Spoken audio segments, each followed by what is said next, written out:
I basically just worked at the house. We've been working here under unbelievable deadlines, unbelievable pressure for at least the last 5 years. And to be quite frank, I'm ready to get things back to I don't feel the need to deliver cars every couple of weeks. What happens when two wildly different personalities build an empire together, only to have it implode in public?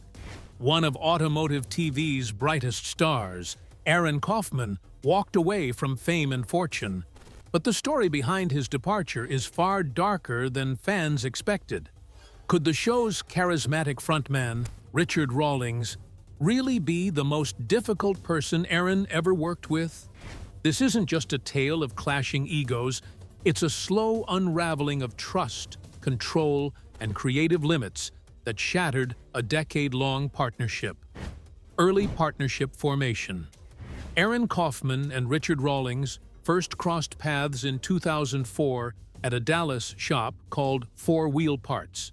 Richard was looking for help with one of his cars, and after watching Aaron work for just 20 minutes, he knew he wanted him on his team.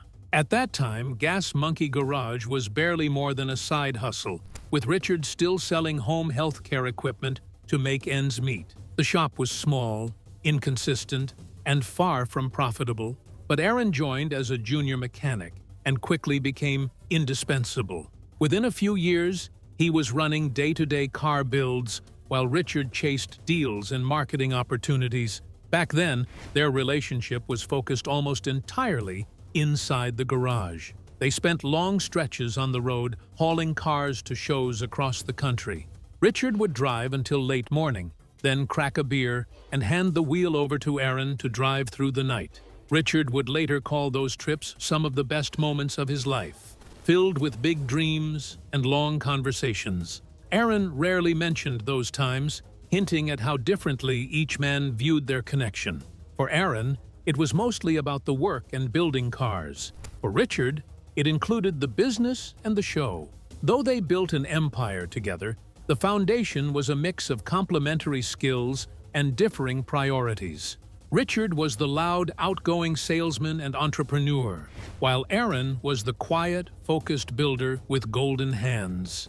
Their dynamic brought an edge to Gas Monkey Garage that fans loved. This partnership turned a small garage into a rising star, and eventually into a television success. Yet beneath the surface, cracks were beginning to appear in how they related to each other. Richard often relied on Aaron's technical expertise, but Aaron did not share Richard's appetite for deal-making or showmanship. He was self-taught and learned by trial and error, becoming known for fixing things others gave up on. While Richard concentrated on marketing and business deals, Aaron focused on craftsmanship and innovation. Despite this division, Aaron's skill was critical for transforming the vision into reality. The balance worked for years, but it was a delicate one. From the start, the shop's success hinged on this uneasy alliance, with Aaron doing the heavy lifting on builds and Richard constantly chasing growth. Their goals overlapped but rarely fully aligned. Richard sought fast, flashy deals and a brand that could dominate the automotive reality show landscape. Aaron craved time, precision, and meaningful craftsmanship, the kind that takes patience. This tension underlay their relationship from the beginning. Before the cameras arrived, there was no clear script for how they would function as partners or what equality meant between them.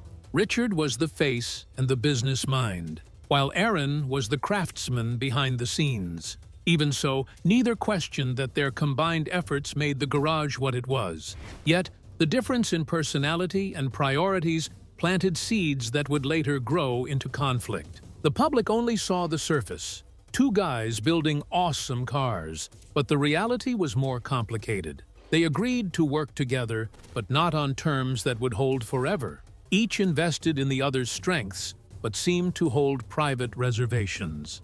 Richard welcomed Aaron's skills without being friends with him, later admitting their relationship was mostly professional. And Aaron stayed, driven by his craft and the opportunity, though over time, he began to sense something was missing. That silent strain would become louder once fame came knocking. The show's success, which seemed like a dream come true, soon brought a new kind of pressure that neither man was fully prepared to handle. Rise of Fast and Loud. Fast and Loud exploded onto the scene in 2012, rapidly becoming Discovery Channel's highest-rated series by August of the same year. The show's success was built on a compelling contrast: Richard Rawlings, the loud and charismatic dealmaker, and Aaron Kaufman, the quiet, skilled builder.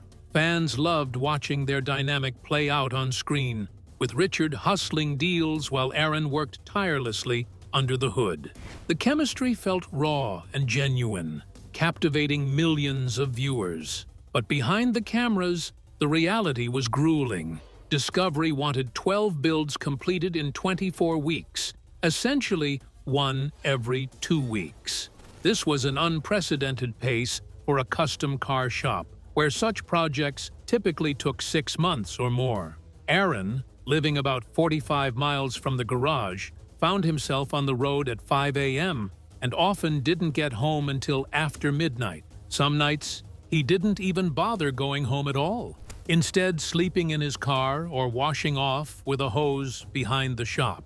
Aaron's best friend, Scott McMillan, who worked with him from the beginning, watched as Aaron logged over 1,000 hours of grueling labor in those first 12 weeks. Meanwhile, Richard's on-camera appearances were far fewer, and he often filmed for only a few hours before disappearing. The imbalance grew clearer to many around them. Aaron was carrying the weight of the builds, while Richard focused more on deal-making and marketing.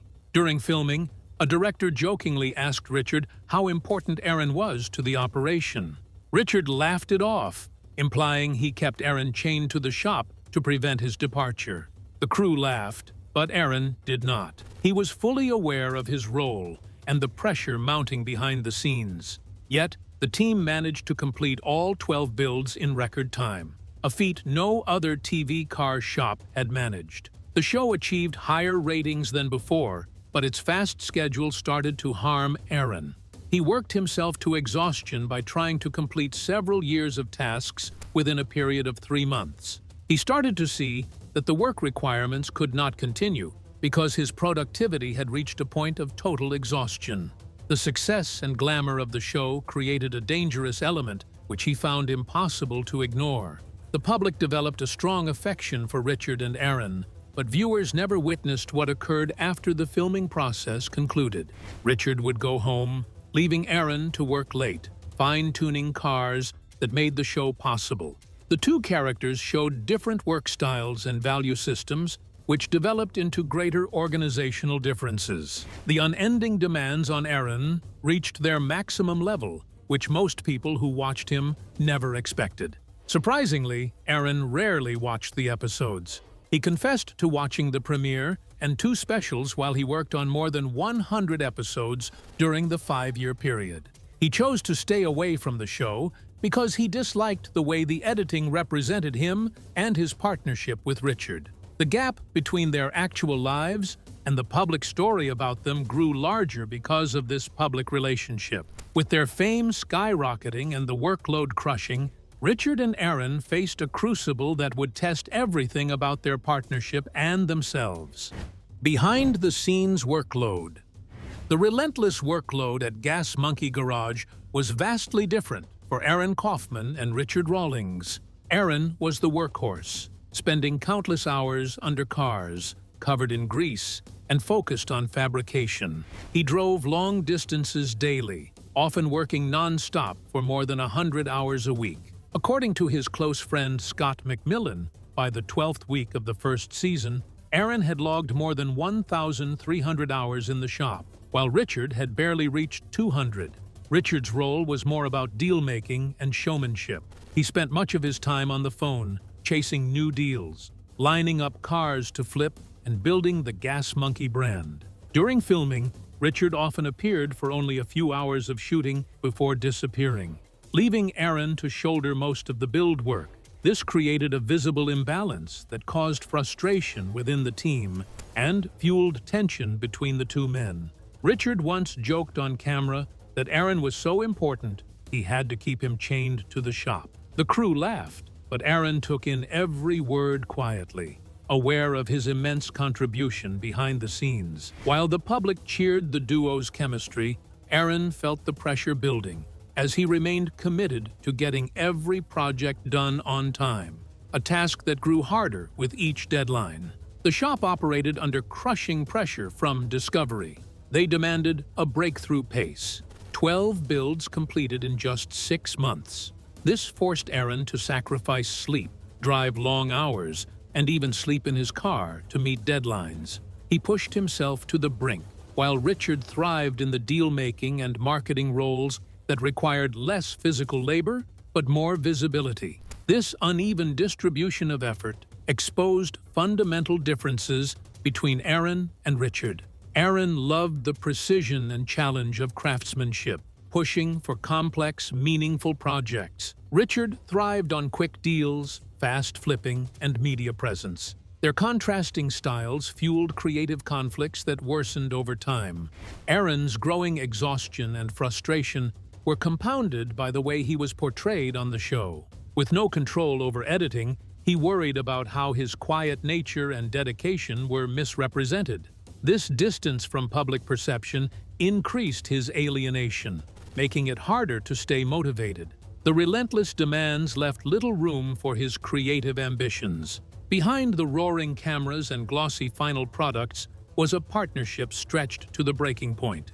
Aaron bore the physical and emotional toll of the work, while Richard operated in a different sphere of influence, managing image and deals. The imbalance wasn't just about work hours, but about respect, recognition, and shared vision. With the pressures mounting both on and off camera, cracks began to form over who controlled the builds and the business's creative direction.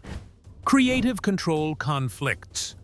As fast news gained popularity, the pressure to deliver quicker and cheaper builds began to reshape Aaron Kaufman's role and creative freedom. Early on, Aaron relished projects that challenged his skills and allowed deep craftsmanship, like the 1963 Ford Falcon built for the Pikes Peak Hill climb, loaded with twin turbos and heavy custom fabrication. That build took months and significant investment, but ignited Aaron's passion for high-quality, meaningful work. However, the network soon shifted gears, pushing for smaller, faster, and less expensive projects tailored to television's demanding schedule. Aaron found himself repeatedly thwarted when pitching ambitious ideas. One notable example was his proposal for an EcoBoost-powered De Tomaso Pantera, a complex build requiring at least 12 weeks of detailed engineering and fabrication. The producers rejected it almost immediately, judging it too slow, costly, and not TV-friendly. Over time, every major project Aaron suggested met the same fate. This constant creative limitation began to feel like wasted potential for someone regarded as one of the most talented builders in the state. Meanwhile, Richard Rawlings thrived amid the chaos and fast turnaround culture. He loved tight deadlines, risky deals, and the adrenaline of last-minute flips. The faster things moved, the more energized Richard appeared, feeding off the business's momentum and the show's spectacle. His comfort zone was the hustle and the public spotlight, a stark contrast to Aaron's desire for precision and thoughtful craftsmanship.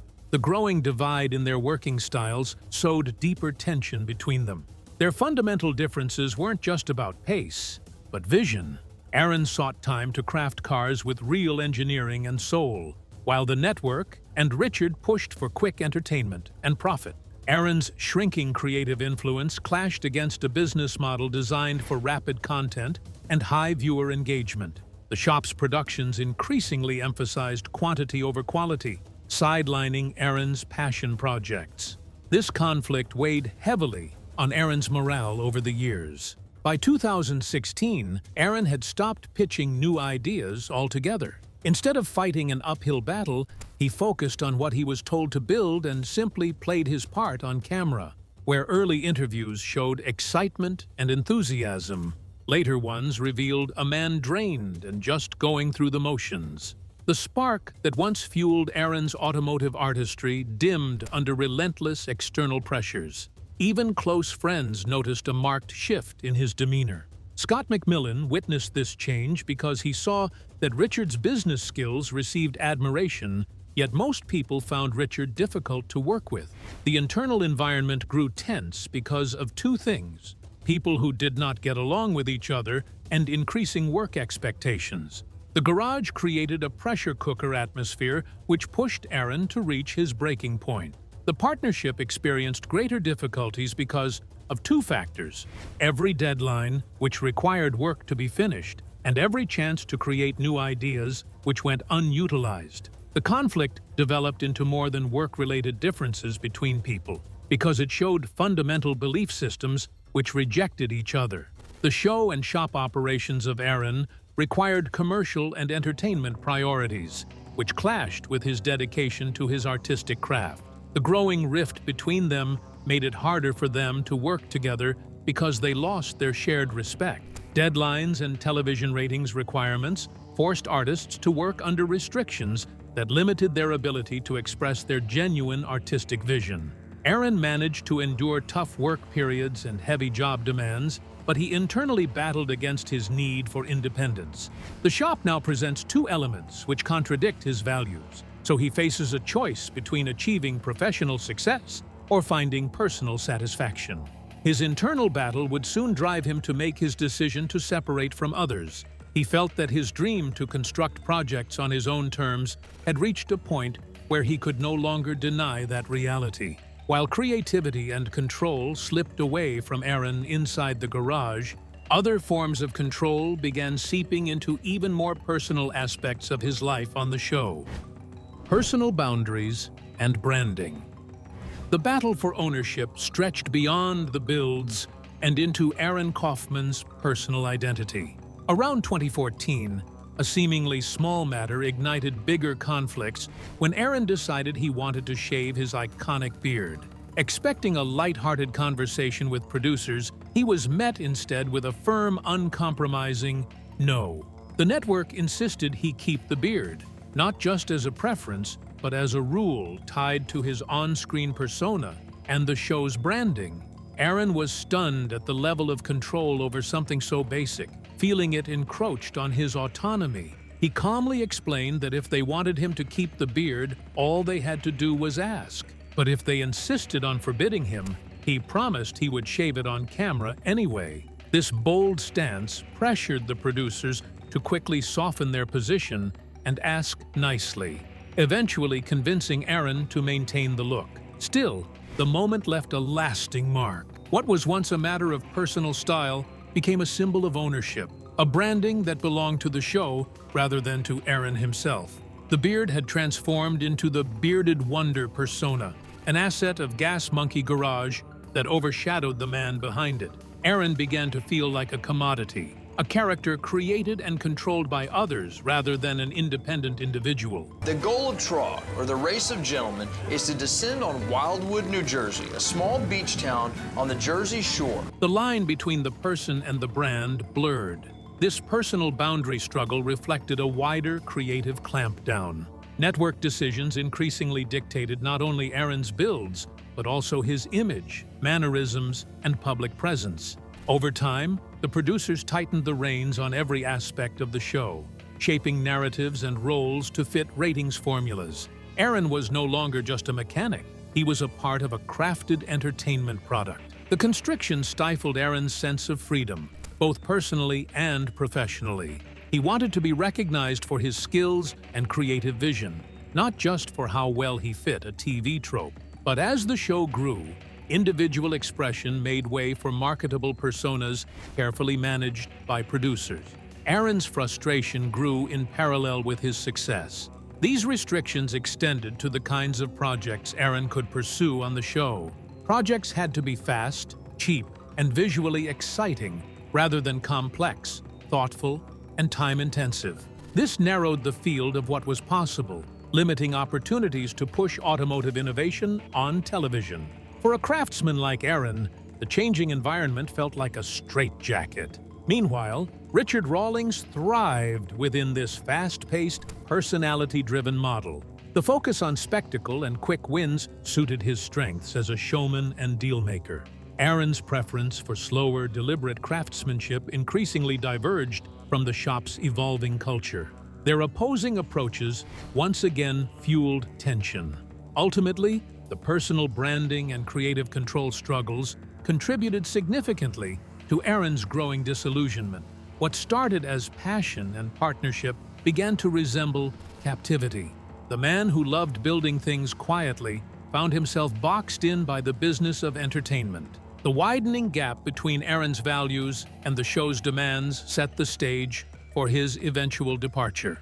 Despite the deepening divide, what happened next would force both men to confront the fractures their partnership could no longer hide. Breaking point and departure. By late 2016, the relentless pace and mounting pressures had taken a clear toll on Aaron Kaufman. One quiet evening, sitting in his truck parked outside Gas Monkey Garage, the shop bathed in darkness before him, Aaron faced a moment of stark clarity. After 16 grueling hours, he searched for a feeling: pride, anger, excitement, but found only emptiness. That silence was a harsh signal that something fundamental had shifted. The passion that once fueled his work was gone, replaced by a hollow routine. Aaron's decision to leave wasn't abrupt, but the result of years spent wrestling with broken promises and shrinking creative space. His dream of building cars with depth and precision clashed repeatedly with the demands of rapid turnaround and television spectacle. Despite his contribution to the show's immense success, he felt increasingly boxed in, like a craftsman reduced to a cog in a commercial machine. The slow erosion of trust, respect, and autonomy weighed heavier than any physical exhaustion. Negotiating his exit proved far from simple. Bound by a contract with Discovery, Aaron faced restrictions over his schedule and even his public image. When he first asked to depart, the answer was a firm no. Offers of more money and incentives came, but Aaron didn't want compensation. He wanted freedom. His insistence on regaining control over his life and work came without conditions. It was a clear demand to walk away and define his own path. The discussions continued for several months because both sides maintained a tense yet silent atmosphere. Richard Rawlings learned about Aaron's future plans through producers who contacted him instead of hearing them from Aaron directly. The distance between them created more tension while showing their increasing separation. Richard stated that he had recognized Aaron's dissatisfaction for multiple years, but received a shocking impact from the news. After spending more than 10 years together as a couple, they reached a point where they had become separated from each other. The shop and its fan base experienced major changes after Aaron submitted his official resignation in early 2017. Richard publicly presented the employee departure as an unexpected event which he could not control, while he assured that Gas Monkey would continue its operations without interruption. Aaron decided to avoid public arguments about their disagreement because he wanted to focus on his private life. The breakup did not produce a public spectacle which became popular in news stories. Instead, it developed through many years of mounting pressure until it reached its breaking point. The fans detected the change instantaneously. The show lost its main chemistry when the two main stars of Fast and Loud left because Aaron's silent work matched Richard's energetic performance. The series continued for several additional seasons but failed to achieve its initial level of excellence. Discovery eliminated the show in 2020, which ended a historical period that transformed automotive television programming. Even as the dust settled on one partnership, Aaron's story was far from over. It was just beginning to take shape on his own terms. Life after Gas Monkey.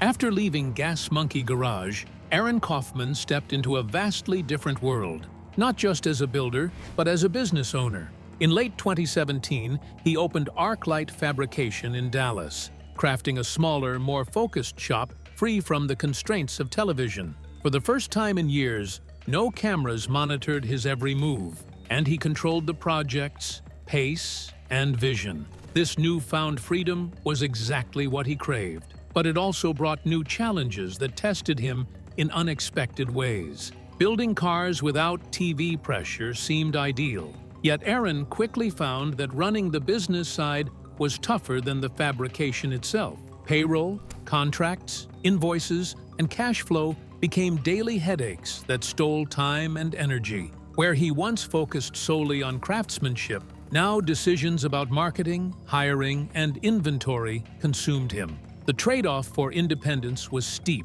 and those early months nearly broke him more than any build ever had. Friends and employees noticed the toll. Tensions ran high, and personal relationships felt the strain. Aaron's girlfriend saw less of him. His dogs were often neglected as workdays stretched long into nights. The constant juggling of responsibilities offered no shortcuts, and Aaron had to learn fast what it meant to be a leader, not just a mechanic. This phase wasn't glamorous. Success demanded resilience and adaptability beyond the garage bench. Yet, despite the struggles, ArcLight's mission remained clear. Aaron focused on classic Ford F-100 trucks from the late 1950s through the late 1970s, honest, straightforward machines largely overlooked by major aftermarket companies. He aimed to create a full parts ecosystem, making it easier for enthusiasts with limited experience to build complete trucks from a single source. This was a labor of love, marrying personal passion with smart business strategy. Just as Aaron settled into his new chapter, Discovery reached out once more. Craig Kaufman, the executive who had helped launch Fast and Loud, invited Aaron back to discuss a different kind of show, one built around his vision rather than strict network demands. Initially hesitant, Aaron refused to repeat past mistakes, but persistent conversations and mutual respect led to a new partnership. Starting in 2018, Aaron starred in a new series that embraced longer build timelines, deeper storytelling, and his creative control. His first project was a brutal off-road monster truck designed for the intense King of the Hammers race, a build that echoed the complexity and passion Aaron had long sought. Although ratings didn't match his former show's massive success, fans appreciated the thoughtful approach and genuine craftsmanship. After 2 seasons, Discovery moved on. So when I first tried to install the rear hydraulic assemblies, I discovered that there wasn't quite enough room underneath the car to allow the car to sit as low as I wanted. But Aaron didn't see it as failure. He had proven he could balance TV exposure with creative freedom. More importantly, he had grown a business reflective of who he truly was, not just the persona shaped for reality TV. His reputation as a craftsman endured, and he built a community of fellow enthusiasts who valued quality over speed. The contrast between Aaron's past under the spotlight and his present challenges reveals a man who stepped away from fame to reclaim his craft and identity, painting a powerful portrait of perseverance and reinvention. Current relationship and legacy. Years after the split, the relationship between Aaron Kaufman and Richard Rawlings remains complicated and coolly distant. They do not hate each other, but they are far from the close friends many fans once imagined. Their connection faded into what Aaron described as not much of a rapport. After years of working side by side under intense pressure, their relationship evolved into a quiet, uneasy truce, a mix of former business partners and strangers who shared a demanding chapter of their lives. Richard moved on quickly after Aaron's departure, publicly stating that Gas Monkey Garage felt stronger and calmer without the ongoing tension. His comments suggested a relief from the constant pressure that had defined their working relationship. For some fans, those remarks stung, revealing a painful truth. Their partnership thrived on chaos, a chaos that drained Aaron but energized Richard. Their differences in personality and vision were never personal attacks, but rather two opposite forces pulling in separate directions. Aaron, meanwhile, chose a quieter path. He rarely blamed Richard directly in interviews, instead focusing on how differently they saw the world. Richard craved the spotlight and enjoyed being the face of a growing brand. Aaron preferred the workshop, the craft of perfecting metal and mechanics away from the glare of cameras. Neither approach was better or worse, just incompatible in the long run. This honest reflection underscored why their partnership, though initially powerful, was bound to unravel. Despite the public perception of a deep friendship, the truth was a professional alliance sustained by mutual goals. Richard needed Aaron's technical mastery to set Gas Monkey apart, while Aaron relied on Richard's business instincts and platform to accelerate his career. When their objectives shifted over time, so did their dynamic. The partnership that had launched a new era of automotive reality finally ran its course. Today, Aaron divides his time between running ArcLight fabrication and pursuing his passion for racing. His appearance at events such as the Pikes Peak International Hill Climb with his 1949 Ford F1, nicknamed Old Smoky, shows a man fully engaged with his craft on his own terms. He collaborates with brands like MagnaFlow and works with shops that prioritize quality and creativity over TV-ready speed. His projects reflect a thoughtful builder who has reclaimed control over his work and time. The opportunities Fast and Loud brought to Aaron remain valuable to him, yet he does not connect with the character which the program developed. At car shows, fans still approach him because they recognize him, and he shares his experiences about the situation by speaking honestly, without showing any resentful feelings. He acknowledges both the positive aspects and the negative impact which his television appearances brought to his life. The complex perspective shows someone who has learned to deal with both the distress and the potential of that important period. Richard continued to make progress with his career. Richard obtained the opportunity to manage his company according to his personal style and business methods because Gas Monkey Garage remained in operation. Their bond never restored its previous state, yet their linked histories continue to exist. The two men transformed automobile media and automotive traditions because no one predicted their impact during their initial encounter at a Dallas workshop.